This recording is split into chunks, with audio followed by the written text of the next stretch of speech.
Oh, hi. Hello. Welcome back to Dispelling the Myths with Ish. Today, we're dispelling the myth that Africa is not complicit in the genocide of Black Americans. This is part 2, guys. Shall we go back to the clips? Again, we don't know you. These diaspora wars between Africans from the continent and our distant relatives in the Americas It's the United States of America. are really getting out of hand. The amount of hate I receive. Excuse me, hate? Let's talk about hate for a moment, guys. That's right. Let's talk about how Africans have ethnic slurs for Black Americans in their languages.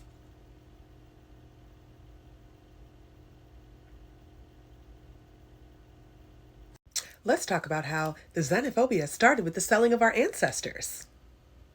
Ladies and gentlemen, exhibits A, B, C, D. Why don't we just go all the way to Z? Oh, wait, there's more.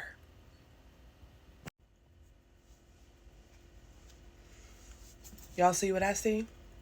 In the last days, in the comment sections of my last videos, is really disturbing. For those who blame Africans for the transatlantic slave trade and claim that we sold your ancestors. According to PBS, the Wall Street Journal, the Washington Post, the Gilder Institute of American History, the New York Times, the Council on Foreign Relations, the Library of Congress, the National Museum in Liverpool, Britannica, the EqualJusticeInitiative.org, SouthAfricanHistory.org, the BBC, the United Nations, and several other sources I'm going to be leaving in this video, several of which came from actual African historians.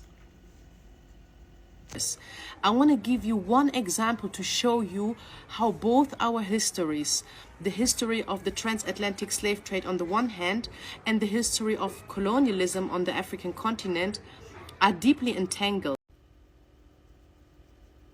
Girl, bye.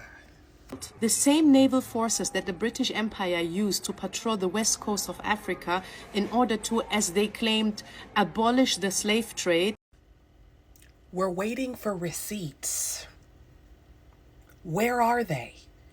A slave trade that they have been profiting of and controlling for more than 400 years. Oh, you mean like how you sold human beings for cowrie shells, for rum, tobacco, guns, iron bars, axes, knives, textiles, and my personal favorite, bottles.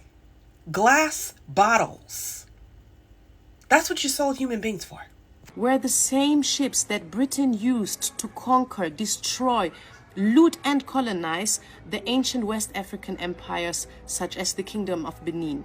While the Dutch, Spanish, Portuguese, English, and French slave traders were often brutal, they were not always working alone. Many Africans were also complicit in this victimization. Pre-colonial empires such as the Dahomey and Ashanti, located in what is now Benin and Ghana, where slave ports at Kuta and Elmina flourished, accumulated enormous wealth and power as a result of the trade of their fellow Africans. In fact, Europeans often acted as junior partners to African rulers, merchants, and middlemen in the slave trade along the West African coast from the mid-15th century on. Two factors contributed to this dependency: the coastal geography and the diseases of West Africa. Seasonal wind patterns along the Atlantic coast of Africa generated heavy surf and dangerous cross-currents, which in turn buffeted a land almost entirely lacking in natural harbors. Hazardous offshore reefs and sandbars complicated the matter even further for seafarers along the West African coast. European commerce in West Africa took place, therefore, most often on ships anchored well away from shore and depended on skilled African canoemen whose ability to negotiate across the hazardous stretch of water between the mainland and the waiting ships made the Atlantic trade possible. Even in places where Europeans were able to conduct trade on the mainland, their presence was limited by an epidemiological situation that impeded their livelihood and threatened their lives. Malaria, dysentery, yellow fever, and other diseases reduced the few Europeans living and trading along the West African coast to a chronic state of ill health and earned Africa the name the white man's grave. In this environment, European merchants were rarely in a position to call the shots. British colonial forces claimed that the reason for the destruction of these empires was to end the slave trade and to bring civilization, but Fam? Y'all know why she keeps calling, is we fam? this was just a pretext. So I'm not sure if those who claim